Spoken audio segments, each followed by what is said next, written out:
할렐루야. 이 말씀은 예수님이 유월절 양으로, 구약에 유월절이 있는데 양을 잡아서 그 안에서 양고기를 먹어야 애굽에서 400년 종살에서부터 탈출이 가능합니다. 그래서 유월절인데 양고기를 만들 때 양을 잡아서 피를 이렇게 이걸 갖다가 설추라고 합니다. 기둥 설추. 여기다가도 발라요. 이걸 인방이라고 합니다. 근데 지방에는 안 발라요.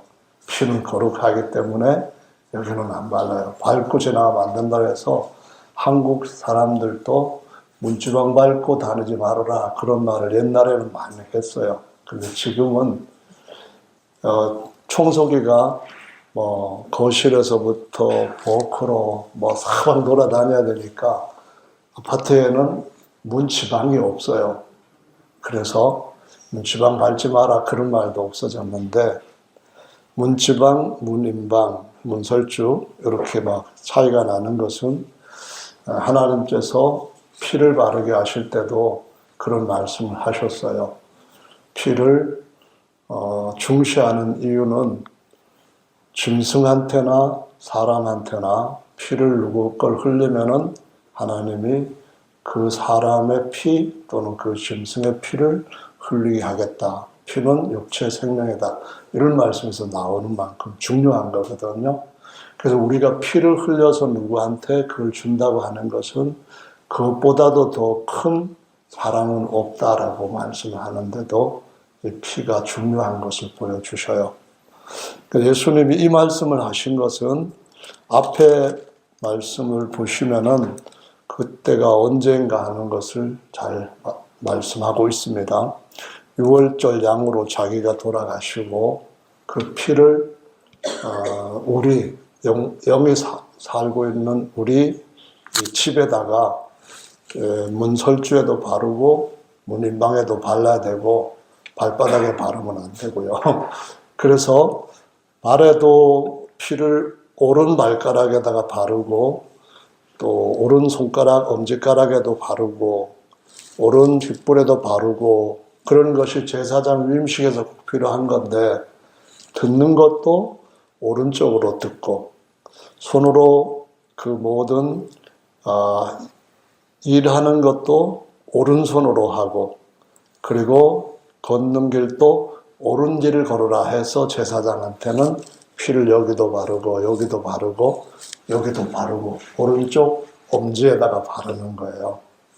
그 주님이 그날 뭘 하셨는가 하면은 마지막 만찬 성찬식을 하셨대요. 성찬식을 하시다가 제자들한테 두 가지 것을 말씀을 하셨거든요. 첫 번째 것은 이거를 균형하면서 이 의미가 뭔지를 알고 알아라. 그 말을 정령 알아라 한 것처럼 알고 알아라, 계속 알아라 그런 의미가 있고 또 하나는 너희가 서로 사랑을 해라. 내가 새 계명을 준다. 너희가 서로 사랑하면은 너희들이 내 제자이고 또 내 말대로 하는 내 형제인 줄로 사람들이 알 것이다. 그렇게 해서 이 말씀을 주신 것을 볼 수가 있습니다. 21장 보시면은, 21절 보시면은 기록에 이렇게 되어 있어요. 예수께서 이 말씀을 하시고 또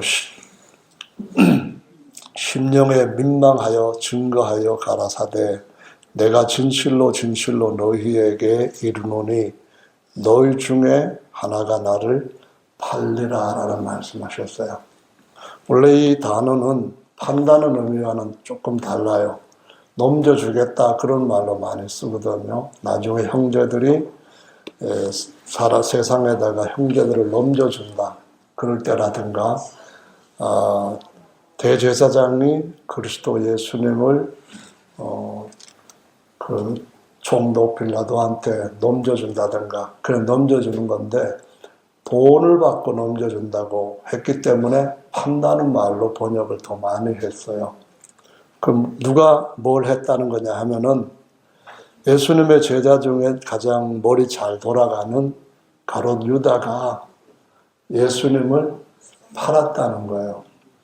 근데 예수님이 어느 정도로 값을 받을 만한 그 몸값이 어느 정도 되시는 분인가 보면은,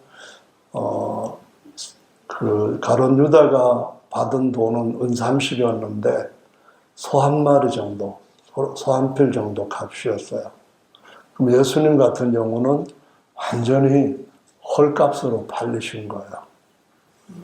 바겐 세일한 것보다도 더 못한 그러한 값으로 넘겨진 거예요. 누가요? 이렇게 금괴 또는 뭐 돈괴를 맡고 있었던 가롯 유다가 그런 일을 했어요. 그래서 팔 것이다 그런 말씀을 하시고, 근데 주님이 그 말씀 앞에 보시면은 제자들이 뭐 어떻게 했길래 저녁 잡수시던 자리에서 일어나셔서 겉옷을 벗고 수건을 가져다가 허리에 두르시고, 이 말은 부엌에 들어갈 때 앞치마 두르는 것 같은 거예요. 종들이 일할 때 어떤 직공이 작업하려고 하기 위해 가지고 앞에다가 옷 평상복 대신에 앞에 이렇게 행주 같은 것들을 딱 걸치고 할 때, 그래서 예수님이 섬기는 사람의 모습으로 자신의 모습을 바꾸시고 물을 떠다가 제자들의 발을 다 씻기기 시작을 하십니다. 그러니까 이것은 어느 때 일어났던 일인가 하면은 최후 만찬 자리에서 일어난 사건이에요.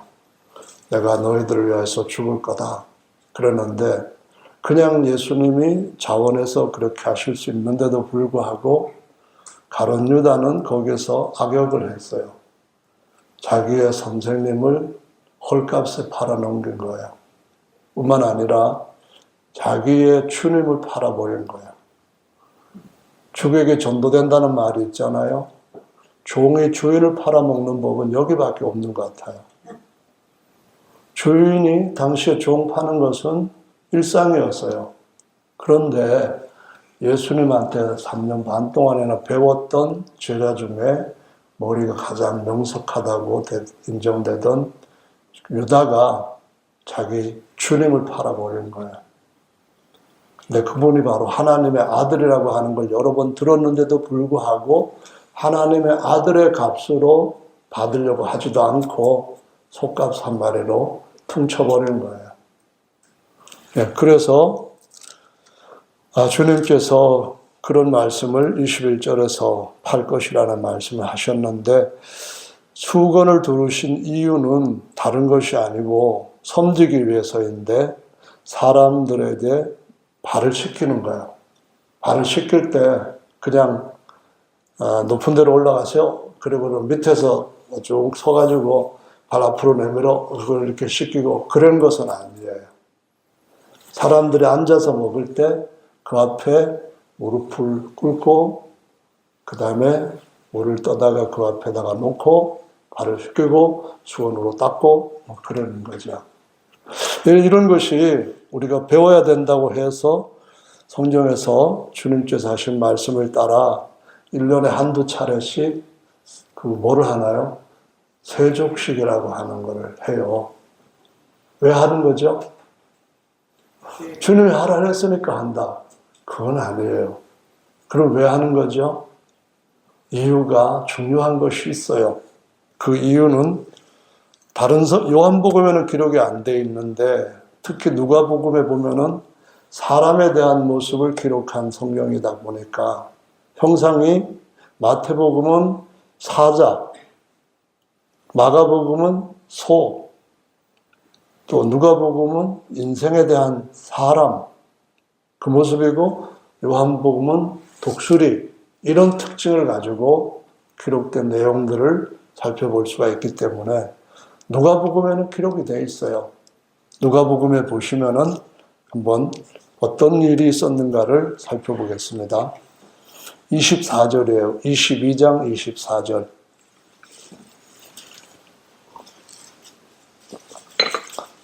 자, 24절부터 읽어보겠습니다. 또 저희 사이에 누가복음 22장 24절요. 찾으셨죠?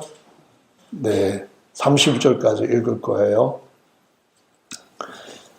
24절 시작. 또 저희 사이에 그중 누가 크냐 하는 다툼이 난지라 예수께서 이르시되 이방인의 임금들은 저희를 주관하며 그 집권자들은 은인이라 칭함을 받으나 너희는 그렇지 않을지니 너희 중에 큰 자는 젊은 자와 같고 두목은 섬기는 자와 같을지니라. 앉아서 먹는 자가 크냐 섬기는 자가 크냐. 앉아서 먹는 자가 아니냐. 그러나 나는 섬기는 자로 너희 중에 있노라. 너희는 나의 모든 시험 중에 항상 나와 함께한 자들인즉 내 아버지께서 나라를 내게 맡기신 것 같이 나도 너희에게 맡겨 너희로 내 나라에 있어 내 상에서 먹고 마시며 또는 보좌에 앉아 이스라엘 12지파를 다스리게 하려 하노라 라고 말씀하셨어요. 그러려면 누가복음에서 말씀을 주신 내용을 따라서 요한복음 13장에 있는 상황을 이해할 수 있어요. 그게 뭐냐 하면은 오늘 내가 잡혀간다. 그리고 이방인 손에 옮겨져서 내가 죽었다가 3일 만에 부활할 거야 했더니 그때도 제자들이 예수님이 하신 그 말씀에 대해서 까마득하게 잊어버리고 눈에 뭐만 보이냐 하면은 속담에 보면 그런 말이 있거든요. 개 눈에는 제가 그거 말한 거 아니에요. 제가 한 거 아니니까 이해는 하시겠죠? 부처 믿는 사람들도 그래요. 뭐 누구 눈에는 대제만 보이고 누구 눈에는 그냥 부처님처럼 보인다. 그런 소리를 하는데 제자들은 예수님의 말씀을 아랑곳 없이 누가 더 큰 자리에 앉을 것인가 이걸 지금 가지고 서로 크다니 적다니 내 자리니 네 자리니 하면서 트러블이 생긴 거예요. 그래서 주님께서 일어나셔서 나는 너희 중에 앉아있는 자가 아니라 지금 섬기는 자로 여기 앞에 너희들 앞에 내가 허리 굽히고 무릎 굽히고 지금 발 씻고 있는 자다. 그 말씀을 하시는 거예요. 그래서 이 말씀을 하시면서 인정하신 것이 있어요. 그것은 다름 아니라 너희가 내 모든 시험 중에 항상 나와 같이 했다. 너희 중에 누구는 땡땡이 치고 어떤 사람은 열심히 하고 그런 것이 아니고 다 인정을 해주셨어요. 너희가 다 내가 당하는 시험 중에 가끔 한 것도 아니고 항상 나와 함께한 자들이다. 그래서 나는 아버지께서 그 나라를 나한테 맡기신 것 같이 나도 너희들한테 이 나라를 맡길 거다. 그걸 말씀하시면서 그런데 그 나라를 맡기기 위해서 그 나라의 그 자리에 앉기 위해서는 어떻게 되냐면은 지금 하고 있는 너희들의 이것은 바꿔야 된다라고 말씀하시는 거예요. 이걸 바꾸지 아니하면은 큰 자가 될 수 없고 큰 자처럼 행세하다가 결국은 가장 낮은 자로 주님 앞에 배척당할 수도 있다는 것을 보여주시는 거예요. 그래서 뭐라고 말씀을 하시는가 하면은 섬기는 자가 큰 자이니까 너희들이 큰 자라고 서로 믿는다면은 그러면은 다른 사람한테 섬기는 걸 보이라는 거예요. 그래서 그 말씀을 하시고 31절에 보면은 특히 베드로에게 말씀하시기를 시몬아 보라 사단이 밀가부르듯 하려고 너희를 청구했다라고 말씀하셔요. 이 말은 사단이 지금 모든 사람 제자들을 시험하고 있는 중이라는 거예요. 내가 크다? 아니야, 네가 나보다 작지. 내가 너보다 큰 일을 했지. 이것 가지고 지금 서로 자리 다툼을 하고 있고 더 큰 자라고 하는 그런 인정을 받으려고 하고 있고 하는 그게 뭐냐고 하면은 사단이 밀가부르듯이 하는 중이다 이거예요. 여러분이 까부는 게 뭔지 모르시면 이해가 덜 돼요. 밀을 까부를 때 어떻게 하냐면은 키가 이렇게 예전에 만든 게 있어요. 그래서 손에 들고 여기다가 또른 탈곡한 곡식을 집어넣고 이렇게 하면은 이렇게 할 때 여기 안에 있던 것이 쑥 같이 올라가서 이걸 내리면은 떨어지잖아요. 중력에서 뚝 떨어질 때 여기 있던 바람이 싹 밖으로 흩어지는 거죠. 빠져나가요. 그럴 때는 그 건물이라든가 약한 알이 속이 차지하는 것들은 옆으로 자꾸 나가다가 키 밖으로 다 떨어져 나가요. 그러면은 마지막에는 단단하게 채워진 것들만 소복이 남아요. 그러면 이렇게 해가지고 탁 해가지고 바가지로 자루에 탁 집어넣고 하는 것이 밀가루는 작업이에요. 그럼 지금 사람 제자들 중에 이거 안 하면은, 이거 제대로 못하면은 키 밖으로 떨어진다는 것을 말씀을 하시는 거예요. 그러니까 까부를 때에 사단의 키 속에 들어가지 말고 어떻게 하라고 하는가 하면은 32절, 그러나 내가 너를 위하여 내 믿음이 떨어지지 않기를 기도하였노니 너는 돌이킨 후에 내 형제를 굳게 하라 라고 말씀하셨어요. 사실 베드로가 자기가 제일 예수님한테는 기둥 같은 제자라고 생각했을 거예요. 천국 열쇠도 받았지, 데리고 다니신데 그 곳마다 가면서 큰 일을 했고, 물 위로 걸어본 사람 누가 있어요? 아, 너희들 물 위로 걸어봤어? 나는 폭풍우가 막 그냥 바다가 요동치고 그럴 때도 물 위로 걸어서 예수님하고 손잡고 온 사람이야. 이렇게 할 때 베드로가 가장 자기가 대우받아야 될 사람이라고 생각을 한 거기 때문에 모든 사람들이 그 일로 인하여서 밀가부르는 데 자리에 들어갈 수 있었고, 그래서 베드로에게 주님이 너희를 위하여 아니라 너를 위하여 내 믿음이 떨어지지 않도록 기도했으니까 너 돌이켜라 이 말씀하시는 거예요. 돌이키라는 말은 뭐예요? 손 넘었다 이거예요. 돌이키라는 말씀은 뭐예요? 제자리 잡으라 그 말이에요. 제자로 돌아오지 않으면은 이거 지금 문제니까 다시 돌아와서 이 자리를 지켜라. 그런 말씀을 하시면서 그렇게 함으로 너 형제들이 까부러지는 일에 들어가지 않고 굳게 되도록 네가 세우는 작업을 해라. 이 말씀을 하시는 것을 볼 수 있어요. 근데 베드로가 자기가 그런 대접을 받는 것을 싫어했을 것 같아요. 그래서 어떻게 하냐면은 베드로가 말하는데 주여 내가 주와 함께 옥에도 같이 가겠습니다 이거예요. 지금까지는 옥에 간 적은 없지만 주님이 옥에 가실 거라면은 옥에도 같이 가고요. 주님이 돌아가신다고 했는데 죽는데도 같이 죽을 겁니다. 이렇게 아주 강하게 나오면서 자기가 생각하기에 나는 다른 사람과 다르게 충분히 그럴 사람이라는 거 주님 왜 인정 안 하십니까? 이렇게 나온 거예요.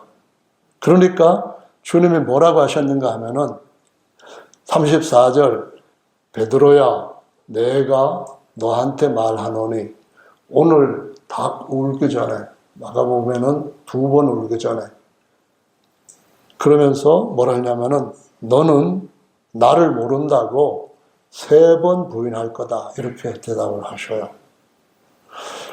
그래서 주님께서 우리를 위해서 기도하시고 우리를 붙잡아 주시지 않으면은 우리 힘으로는 사단이 우리를 올려놓고 까부를 때 욥도 그랬던 것처럼 주님이 이길 수 있는 범위 안에서 허락해 주시고 그렇지 않을 때는 지켜주시고 키워주셔야 주님 앞에 영원히 흔들지 않는 나라를 얻게 될 줄로 믿으시기를 바랍니다. 아멘.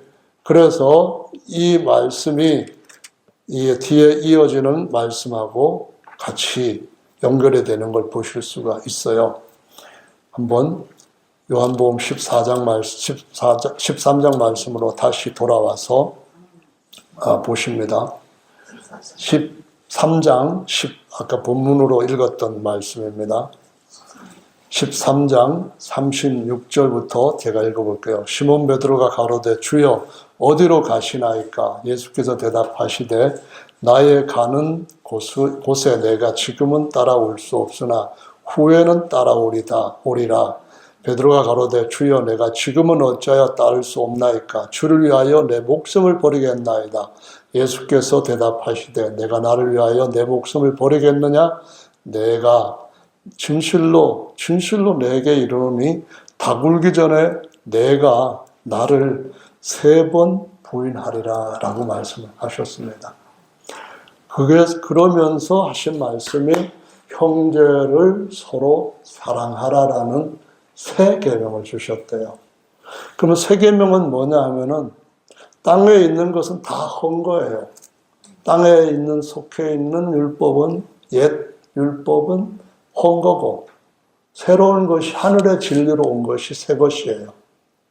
계명 중에서도 구약 시대에는 아무도 갈 수 없었던 그런 곳이 있어요.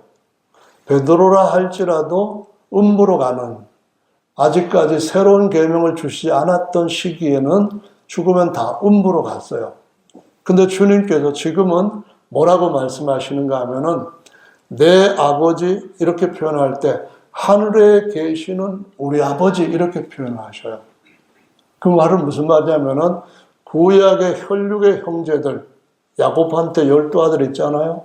서로 형제예요. 그런 형제들과 같이 그런 식으로 내 아버지가 아니고 신약에서는 내 아버지 곧 너희 아버지 그러는데 하늘에 계시는 우리 아버지 이렇게 표현을 해요. 하늘에 계신다고 했죠. 땅의 아버지라고 안 하는 거예요. 물론 한다고 범죄는 아니에요. 예수님이 주시는 새 계명도 똑같이 그런 의미로 어떤 지금 신분을 가지고 있는 사람 제자들인가 이걸 얘기하고 계시면서 또 뭐라고 하시는가 하면은 하늘에 계시는 우리 아버지 곧 내 하나님 너희 하나님 이런 말씀을 하시면서 나는 그리로 갈 것이고 너희들도 그리로 갈 같은 형제들이고 같은 하나님의 아들들이고 그러니까 하나님의 아들 신분을 가진 자들로서 서로 사랑하라 이 말씀을 하시는 것이 새 계명이에요. 아들로서 사랑하는 것이 육신의 형제로서 사랑하는 것과는 달라요. 우리 정용길 집사님, 정용복 집사님 사랑하시죠? 아멘. 그렇죠. 사랑한다고 그랬다가 형이 진짜 나한테 그럴 거야? 왜 나를 여러 교회 성도들 앞에서 부인해? 아마 당장 가기 전에 전화하고 형 좀 만나자 그럴 거예요. 그런데 혈육의 형제니까 사랑한다고 하는 말 맞는 말이지만은 저 둘은 혈육의 형제보다 하늘에 계시는 내 아버지 그 예수님의 아버지가 같은 거듭남을 통해서 많은 아들로 주신 새로운 형제가 되었기 때문에 새 계명을 따라서 사랑하라고 하는 이 말씀을 알고 지키려면은 정용길 형제와 정용국 형제가 하나님의 아들들로서 사랑하는 그것이 비로소 거기 갈 수 있는 예수님이 주신 계명 지키는 일이라고 말씀을 하시는 거예요. 아멘. 그런데 보면은 그래요. 예수님께서는 사실은 우리가 알기로는 어린 양을 되시기 위해서 오셔서 아주 천한 모습으로 33년을 사셨지만은 실제로는 만유보다 먼저 태어나신 하나님의 아들이셔요. 근데 그 아들이 공생의 기간 동안에 제자들한테 다 이걸 가르치셨어요. 베드로도 배웠고 가룟 유다도 배웠어요. 그런데 가룟 유다는 예수님을 헐값으로 세일해버렸고 베드로는 예수님을 모른다고 3번 부인하고 1번 맹세하고 1번 저주까지 하는 것으로 하나님 앞에서 그리스도 예수님 앞에서 진짜 상상도 할 수 없었던 모습을 보여주고 있는 것을 알 수 있어요. 저 여러분들이 예수님이 이 자리에 계신다면 똑같이 대답을 할 거예요. 예수님, 제가 예수님 죽으신 데도 가고 감옥 가는 데도 가고 매 맞는 데도 가고 뭔가 수치 고통당한 데도 다 갈 겁니다. 제가 대신 맞을게요. 제가 예수님보다도 훨씬 맷집도 좋고 용기 있고 할 수 있어요. 이렇게 다 하면서 고백할 거예요. 그런데 주님한테 그렇게 할 수 있다고 했던 베드로 같은 사람도 하지를 못했는데 하물며 우리가 주님이 아닌 일반 육신의 형제도 아닌 그런 모습으로 서로를 볼 때 얼마만큼 할 수 있을까요? 그 대단한 체험을 했던 베드로도 정말 너무나 놀라운 전무후무한 기적을 하시고 가장 놀라운 말씀을 가르쳐주신 그런 예수님을 부인하는 상황이 왔는데 절대로 그렇지는 않을 것이고 나는 죽어도 그렇게 안 할 거다 했는데 실제로는 불과 이틀 정도 사이도 안 돼가지고 이런 일을 했다고 한다는 것은 우리한테 까불지 말아라 그 말씀이에요. 스스로 교만하지 말라 그 말씀이에요. 하나님께서 우리를 붙들어 주시고 기도해 주시지 않는다면은 어느 때든지 우리는 키질 속에 들어갈 수 있다고 하는 것을 보여주시는 거거든요. 그래서 우리가 어떻게 해야 된다고요? 서로 기도하면서 형제들을 세워주는 그 일을 베드로가 건방 떨면서 그랬던 것과는 다르게 겸손하게 예수님처럼 섬기는 자세로 하라는 것으로 발 씻기는 걸 보여주신 거예요. 머리 씻겨주시지 않고 발 씻겨주는 게 다르잖아요. 아니 우리가 머리 깎으러 가면은 뭐 들어놓아가지고도 머리 씻겨주고 그럴 때 그 사람들이 돈 그냥 얼마 받고서는 그냥 일상으로 씻겨주잖아요. 감겨주잖아요. 근데 아무도 받지도 않고 우리 앞에 무릎 꿇고 발 씻겨주는 데가 있어요? 주 예수님께서는 정말 만왕의 왕으로 오실 분인데 그분이 우리한테 그렇게 하시면서 뭐라고 말씀하시냐면은 너희가 형제들이니 서로 사랑하라 이 말씀을 하시는 거예요. 그러니까는 우리 생각에는 육신의 형제 아니라고 그냥 누구 아들이고 또 누구의 혈육의 형제고 이렇게 생각하라고 하신 말씀이 아니라는 것을 이해하지 않으면은 세계명으로 지키는 게 아니에요. 구약에서도 그냥 자기 친족, 자기 형제 사랑하는 거 사랑할 수 있는 거예요. 그러나 같은 곳으로 갈 형제, 하늘에 계시는 아버지 집으로 갈 형제들은 그런 계명이 아닌 새 계명을 가지고 지키는 거예요. 예수님이 맏아들이 되신 것처럼 아들로서 예수님과 우리가 같이 그분이 형제라고 불러주신 그 관계에서 주님을 섬기는 것이다 라고 가르쳐 주시고 있는 겁니다. 그래서 우리가 언젠가는 형제들이 형제들을 넘겨주는 때가 올 거라고 성경을 말씀하셔요. 넘겨주는데 고발해서 신고했기 때문에 값을 받으면 파는 거예요. 권 목사를 팔아버리면은 김기성 집사님을 파는 것보다 조금 더 그래도 몇십만 원 더 받을 수도 있어. 이렇게 해가지고 넘겨주면 파는 거예요. 그런데 우리가 이 형제지간에서 누구를 판다고 하는 것이 아니라 하나님께서 우리를 자기 아들로 낳아주신 예수님과 같은 아들들이요 형제간이다 이런 관점에서 본다고 한다면 아버지 생각을 가지고 새 계명을 이해하고 이행할 뿐만 아니라 그 계명으로 주님을 섬기는 것처럼 하는 것이 더 기쁨으로 올 수 있다라고 가르쳐 주시고 있어요. 왜냐하면 섬기는 자가 커지기 때문에 만에 한 자 다 같이 내 어려움에 시험에 항상 같이 있었으니까 준다 그거예요. 그런데 그 전에 너희들은 높아질 것이니까 누가 더 높아질 것인가 하는 것은 지금 나와 고난 가운데 함께 있는 그걸로 계산하는 것이 아니라 더 영광을 받으려고 한다면은 다른 사람을 섬겨라. 이 말씀을 하시고 있는 거죠. 형제 사랑이 결국 내가 너희를 사랑하여서 형제 구속이라고 하는 원칙을 따라 내가 대속하는 제물이 됐다. 그래서 이런 사랑이 지금 말씀하시고 있는 형제 사랑이고 새 계명이다라고 가르쳐 주시는 거죠. 히브리서 1장 말씀을 볼까요? 히브리서 1장 5절의 말씀을 보면은 하나님께서 어느 때 천사적 누구에게 내가 내 아들이라 오늘날 내가 너를 낳았다 하셨으며 또다시 나는 그에게 아버지가 되고 그는 내게 아들이 되리라 하셨느냐. 강조법이에요. 어떻게 강조를 했어요? 천사적 누구에게든지 누구에게도 내가 너를 낳았다 내가 낳은 아들은 없다 이거예요. 사람들은 물론이고 사람들보다 월등히 뛰어난 구약에서는 하나님의 아들이라고 불렸던 지음받은 아들인 천사 중에 누구에게도 내가 너를 낳았다 한 적 없다 이 말씀하시는 거예요.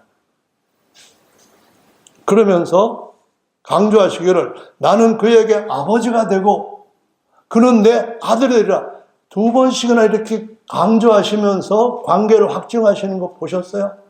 이거 인감증명 띄는 것보다도 훨씬 더 예수님의 피와 아들의 영으로 우리에게 주시는 보증인 줄로 믿으시기 바랍니다. 아멘. 내 아들이라 한 적이 있느뇨? 그러고 나서 6절에 뭐라고 이어지고 있는가를 성경을 여신 분들은 한번 같이 6절을 읽어보겠습니다. 시작. 또 맏아들을 이끌어 세상에 다시 들어오게 하실 때에 하나님의 모든 천사가 저에게 경배할지어다 말씀하시며 천사들에게 아들을 경배하라고 할 때 맏아들을 경배하는 것은 똑같이 뭐예요? 천사들이 소유물이 돼가지고 맏아들과 함께 하나님의 형상의 한 몸 그리고 맏아들이 함께 하나님의 영광의 상속자들 이렇게 되어 있기 때문에 천사들이 자기의 주가 되시는 아들들을 경배하게 하시는 거예요. 그 안에 아버지가 계시니까 아버지를 경배하려면은 하나님의 형상인 아들들 앞에 경배해야 되는 거예요. 믿습니까? 할렐루야. 2장으로 가서 또 한번 보시겠습니다. 히브리서 2장 말씀을 보시면은 여기에서도 계속 강조하신 말씀이 우리한테 우리가 보통 관계가 아니구나 하는 사실을 새로운 인식으로 가져다 줍니다. 2장 5절 말씀부터 보시면은 장차 오는 세상을 천사들에게 복종케 하심이 아니다. 그리고 6절에 보면은 누가 어디 증가하여 가로되 사람이 무엇이간데 주께서 저를 생각하시며 인자가 무엇이간데 주께서 저를 권고하시나이까 저를 잠깐 동안 천사보다 못하게 하시며 영광과 존귀로 관씌우시며 할렐루야 만유를 그 발 아래 복종케 하실 수 있는 자의 역사로 우리를 그와 같은 형상으로 바꾸실 것을 8절에 말씀하시고 이번에는 10절 같이 읽어보겠습니다. 시작. 만물이 인하고 만물이 말미암은 자에게는 많은 아들을 이끌어 영광에 들어가게 하시는 일에 저희 구원의 주를 고난으로 말미암아 온전케 하심이 합당하도다. 거룩하게 하시는 아들과 거룩하게 함을 입은 많은 아들들이 다 하나에서 태어난지라 그러므로 형제라 부르기를 부끄러워 아니하시고 라고 말씀을 하고 있습니다. 여기 계시는 모든 분들은 남자 여자 그리스도 안에서는 그런 구별 없습니다. 부자나 아니면 가난한 자나 지식을 많이 갖고 있는 자나 아니면 지식 없는 자나 이건 다 땅에서 혈육으로 갖게 된 것이지 하늘에서 갖고 있는 그 영광과 존귀는 겉으로 보이는 것과는 전혀 다른 더 놀랍고 더 뛰어나고 더 엄청나게 영원한 그런 것들로 있는 존재인지 우리는 알 수 없어요. 그렇기 때문에 이 땅에서 할 수 있는 일은 형제를 사랑하는 거예요. 어떤 신분으로? 하나님의 아들인 내가 하나님의 아들을 사랑하지 않으면 아버지의 마음이 어떻겠어? 그 나라에 가서도 집에서 형제들끼리 누가 더 크냐? 그런 일이 있겠어요? 없는 줄로 믿습니다. 아멘. 할렐루야.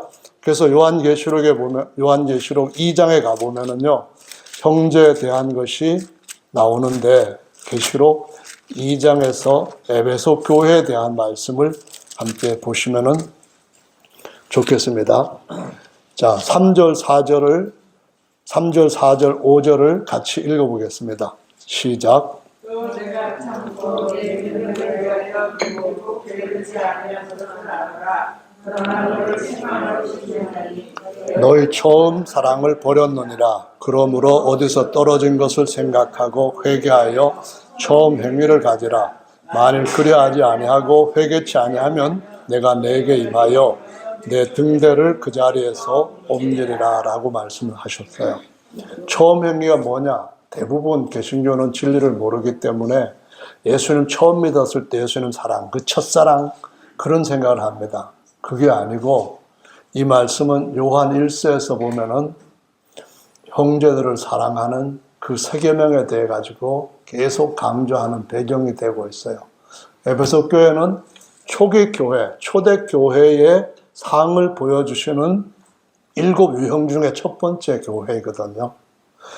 그래서 점점 나중에는 서로 가인이 그 형제들을 죽이는, 아벨을 죽이는 것 같은 일들이 세상에서는 일어났던 것처럼 이제 마지막 때가 되면은 하나님의 아들로서 형제된 모습을 잊어버리고 사람의 어떤 약점이나 또는 부족한 것이라든가 하나님 앞에 뭐 어떤 그런 것들로 인하여서 형제로 보지 못하는, 아버지의 아들로 보지 못하는, 큰 자로서 하나님 앞에서 예수님이 하셨던 것처럼 발 씻기는 것을 이벤트로만 생각하고 일상 삶으로 생각하며 살아가는 이것을 놓칠 수가 있고, 초대교회는 시험을 다 받았지만은 예수님 공생애에서 제자들이 예수님과 항상 시험에 같이 참여했지만은 이거 잃어버리면은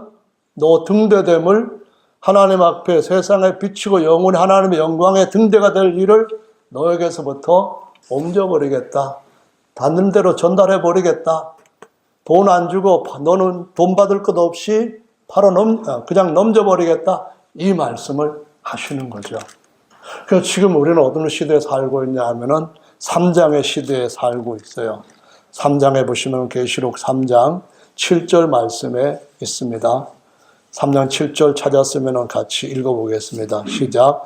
빌라델피아 교회의 사자에게 편지하기를 거룩하고 진실하사 다윗의 열쇠를 가지시니 곧 열면 닫을 사람이 없고 닫으면 열 사람이 없는 그이가 가라사대. 그러면은 그분이 문 열어줄 건가 말 건가 하는데 형제들한테는 열린 문을 주셨습니다. 안 닫아요. 내가 너를 도무지 알지 못한다. 근데 그 형제가 형제 사랑을 안고 오지 아니하면은 등대를 어둠으로 그냥 보내버리는, 등대를 옮겨버리고 어둠에다가 그냥 문 닫아버리고 방치하는 일을 당하게 될 것이라고 말씀하거든요. 빌라델피아는 필로스라고 하는 것이 사랑이에요. 친구 같은 사랑, 형제 같은 사랑. 그래서 에로스 하면은 청춘 남녀의 사랑 이렇게 좀 구별을 하는데 형제, 친구처럼 사랑 뭐 이런 것들이 필로스라고 하는 단어의 의미예요. 거기다가 아델포스라고 하는 것으로 붙여가지고 빌라델피아라고 하거든요. 우리말로는. 아는 하나라는 뜻이에요. 그럼 뭐냐 하면은 델포스가 하나라는 거예요. 엄마가 하나라는 거예요. 같은 태에서 났다 그런 말이에요. 우리가 같은 진리로 나서 하나님의 사라와 같은 신부된 자리에 나온 아들들이라는 말씀이죠. 그래서 그냥 세상에 육신적으로 하는 형제 사랑하고는 전혀 급이 달라요. 우리가 갈 보장이 정말 다르기 때문에 우리가 형제 사랑 제 세계명 이렇게 얘기할 때는 그런 중요한 의미를 가지고 있어요. 그래서 형제들끼리 서로 더 인정해주고 또 약한 것들을 갖다가 더 해주고 그래서 다 같이 유업에 참여할 수 있도록 하는 것이 얼마나 중요한가 하는 것을 어디서 보여주냐면은 구약의 요셉의 얘기예요. 요셉은 누구예요? 야곱이 4명의 아내한테서 낳은 아들 중에 12명 중에 11번째 아들이에요. 요셉이라는 이름은 도함이라는 뜻을 갖고 있어요. 라헬에게서 이 아들이 태어났어요. 태어난 지 얼마 안 돼갖고 고향으로 돌아오는 길에 라헬은 막내 12번째 베노니를 낳다가 그만 죽어버려요. 그래서 베노니는 태어나면서 엄마 얼굴도 못 보고 태어난 아들이에요. 요셉은 어린아이로서 자기 엄마를 알고 있었는데 어느 날 갑자기 엄마가 안 보여요. 아빠, 엄마 어디 갔어요? 한 딸은 너네 엄마 먼저 하나님이 데려가셨어. 그게 뭔데요? 모르는 나이에 어머니를 잃어버렸어요. 그 죄 때문에 엄마가 죽은 거예요. 그렇게 할 수 있는 관계가 된 거예요. 그런데 야곱은 처음부터 라헬을 사랑했기 때문에 야곱이 라헬에게서 태어난 첫 아들 요셉을 아내까지 잃은 입장에서 사랑하지 않을 수가 없는 거예요.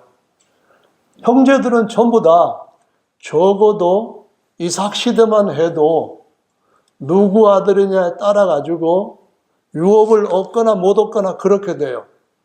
조금 올라가서 이삭이 태어나기 전에 이스마엘이 먼저 태어났는데 이스마엘은 여종한테서 태어났기 때문에 유업을 받지 못하고 엄마가 내보내라 해가지고 하나님께서 그래 네 아내 말 듣고 내보내서 아브라함이 쫓아내버렸어요.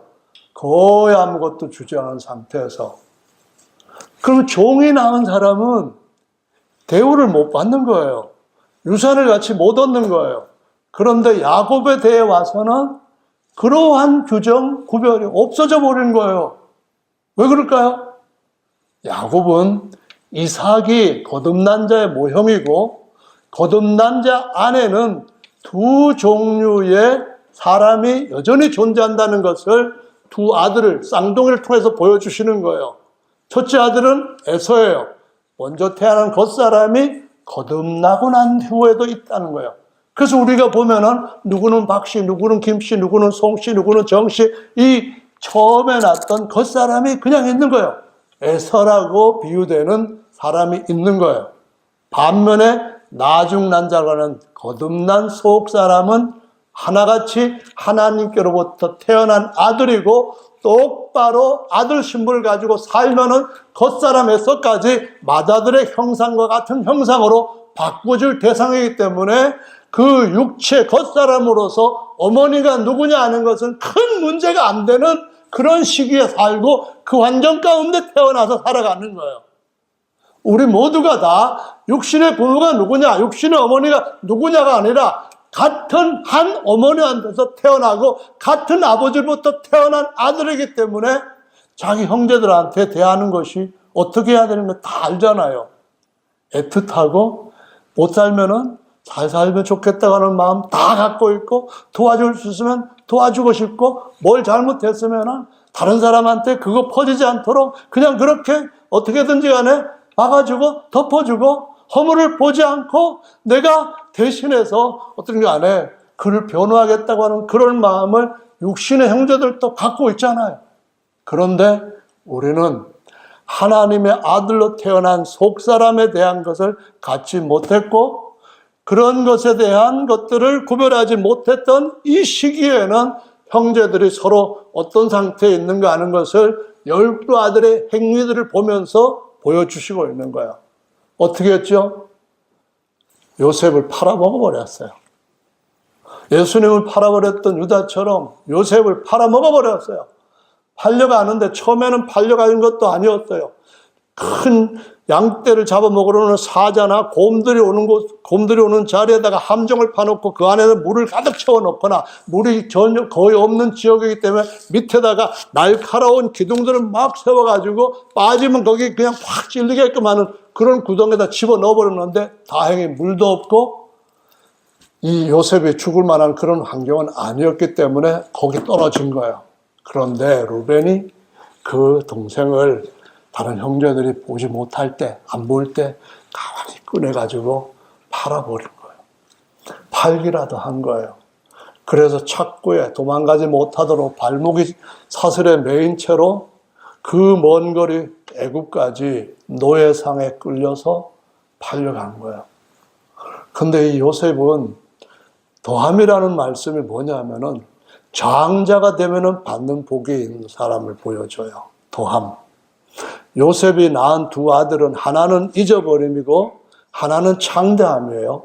그래서 이 므낫세와 에브라임, 이것이 또 우리 삶 가운데 어떤 모습을 살고 있느냐, 이걸 보여주는 거예요. 나는 누구의 아들이고 세상에 누구고, 그게 아니라 나는 하나님의 아들로서 그리스도와 함께하는 형제로서 어떤 사람인가, 저 형제는 어떤 사람인가, 이걸 보는 삶이 바로 장자들이 될 자들로서 요셉이 가졌던 그런 마음을 갖고 가는데, 중요한 한 가지는 요셉이 엄청난 지위에 앉았을 때에 그러면 내 동생 베냐민한테는 어떻게 하느냐, 이게 중요한 거예요. 예수님께서 하시는 말씀이 똑같이 너희가 모든 시험에 나하고 항상 함께 했지만은 그러나 이걸 돌이키지 아니하면은 안 된다는 말씀을 하시는데, 그게 뭐예요?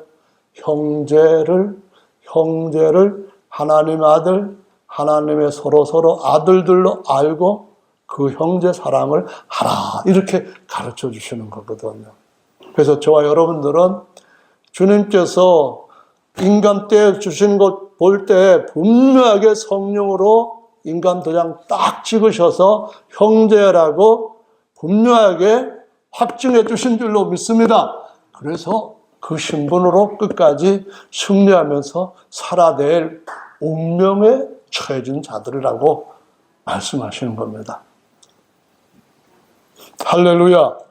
그래서 말씀 알아서 우리가 주님 앞에 살아가는 것이 필요하고, 요셉은 결국은 자기 동생 베냐민을 위하여서 형제들이 서로 감옥에 갇히겠다 변명을 해주고, 내가 대신 할 테니까 나한테 종으로 삼으세요, 내 아들을 줄 테니까 아버지 어떻게든 아버지가 마음 풀리시는 대로 하시고, 저는 이제 더 이상은 예전에 그 살려달라고 애걸하던 요셉한테 했던 같은 그런 짓은 안 하겠다고 했을 때에 자기 정체를 탁 드러내는 요셉이 방성대곡하면서, 형들이요, 나를 팔았기 때문에 내가 어떻게 할 줄로 생각하고 두려워하지 마세요, 걱정하지 마세요, 내 여기까지 오는 동안에 아버지 사랑 다 받고 자라나면서 형들을 미워해서 나를 팔아가지고 형들한테 언제 복수하겠다는 마음 한 번도 맞은 적이 없습니다.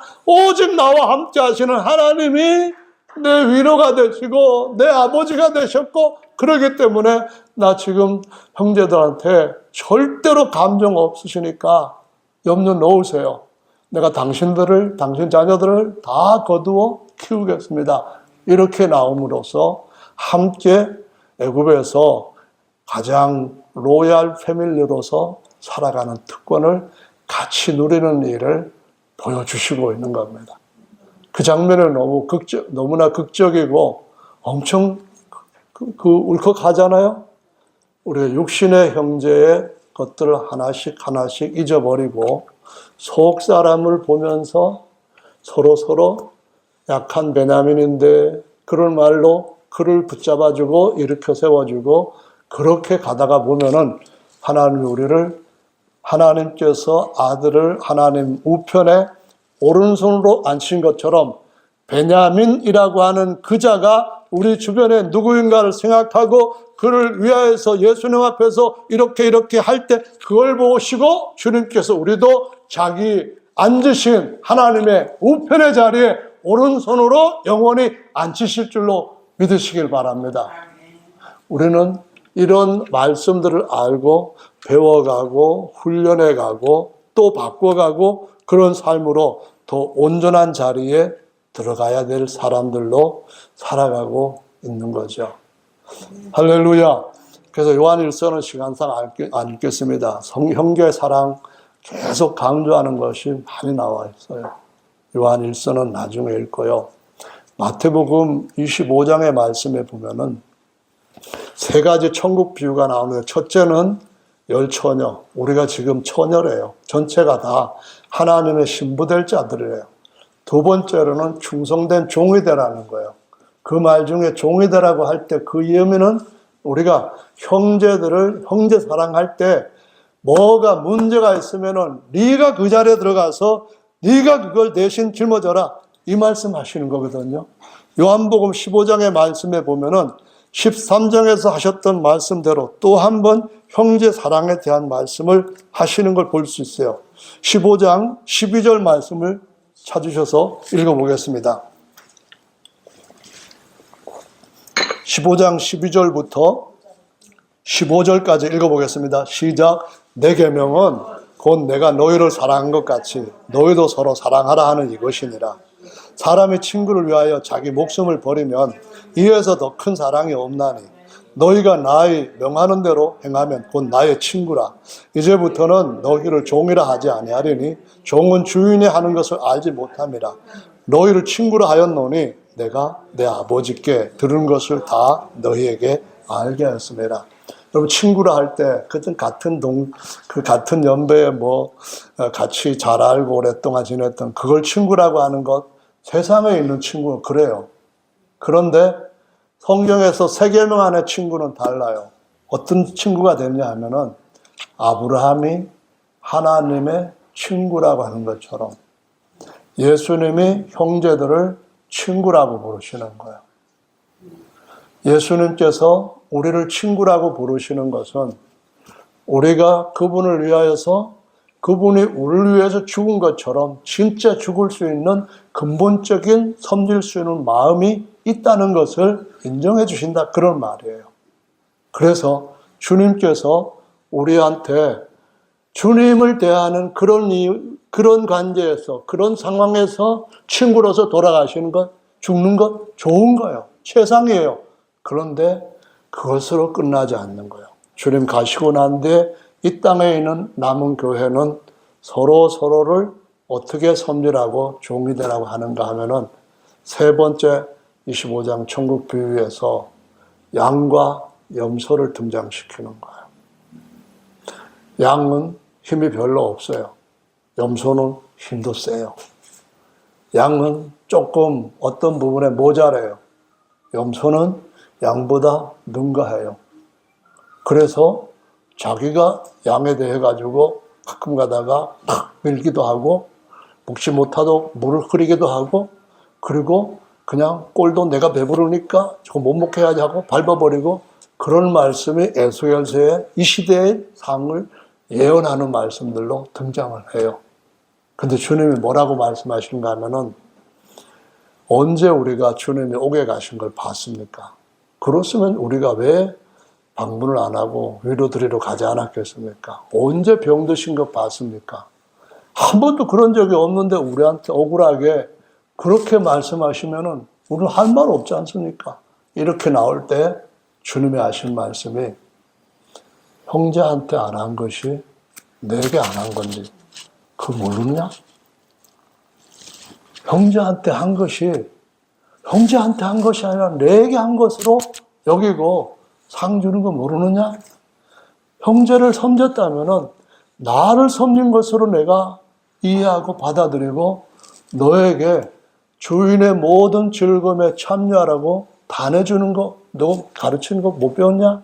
이 말씀하시면서 마지막 날 우리가 정말 형제를 사랑하는 것이 얼마나 좋은 것인가 하는 것을 주시면서 하신 말씀이 이 떡을 먹으면서 날 기념하라는 거예요.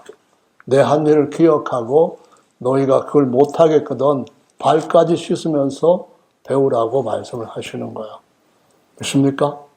그래서 요한복음 6장에서는 생명의 주님 주신 만찬의 떡이 뭐냐면은 살과 피를 먹는 거래요.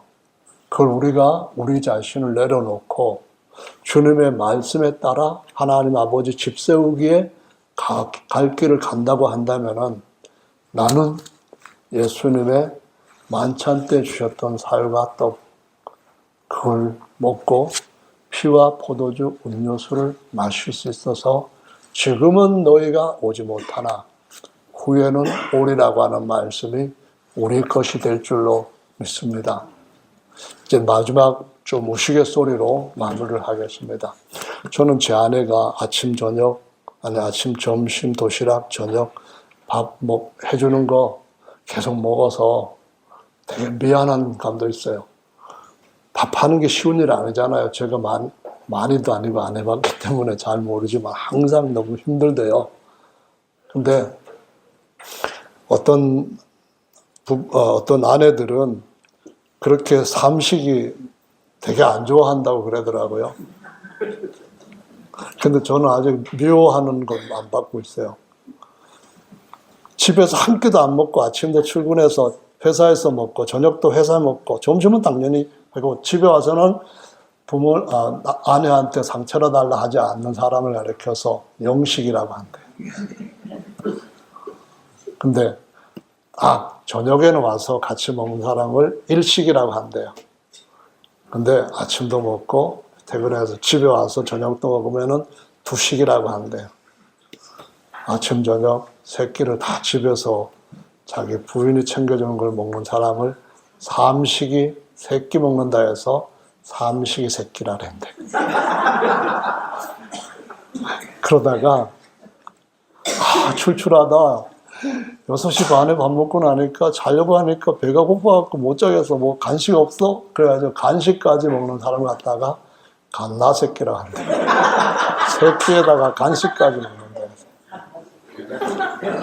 근데 간식을 한 번 먹는 사람도 있는데 어떤 사람은 라면 먹고 또 어떤 사람은 홍시떡 꺼내 먹고 막 그래가지고 그냥 간식을 한 번 먹는 게 아니고 뭐 무슨 밥 먹듯이 막 먹는 사람 갖다가 어떻게 하냐면은 종갓나새끼라고 합니다.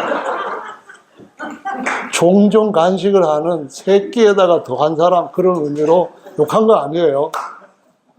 지금 주님께서 하신 말씀이 살과 피를 먹고 마시는 것이 우리에게 영식이면 안 되겠죠. 집에서, 하나님 집에서, 밖에서 어느 때든지 간에 항상 먹는 사람이 되는 것은 아버지께서 기뻐하시고 교회 모두가 다 기뻐하는 일인 줄로 믿습니다. 저와 여러분들은 한 배를 탔어요. 엄마 배에서 나와서 하나님 앞으로 가는 구원의 방주에 같은 배를 탔어요. 그래서 서로 하나님의 말씀에 우리의 삶을 맞추고 오전에 말씀드렸던 것처럼 쪼개진 길로 나가는 것을 배울 때에 하나님의 언약이, 결혼 언약이 완전히 이루어지게 될 줄로 믿으시기 바랍니다. 예레미야 31장에 내가 애굽에서 끌어낼 때 저희의 남편이 되었어도 저들이 나를 버렸다 하는 말씀이 내가 이제는 새로운 언약 세우신다면서 자기 육체를 찢어서 살을 우리에게 주시고 피를 우리에게 주셨는데 우리가 그 남편을 위하는 것이 뭘까요? 형제를 사랑하는, 베냐민을 사랑하는 것이라고 말씀하시고 있습니다. 그래서 오늘도 저와 여러분들이 예수님 말씀이 최고라 생각하고 예수님 따라서 승리하는 모두가 되기를 예수님의 이름으로 축원합니다. 찬송 한장 하시면서 기도 같이 하시겠습니다.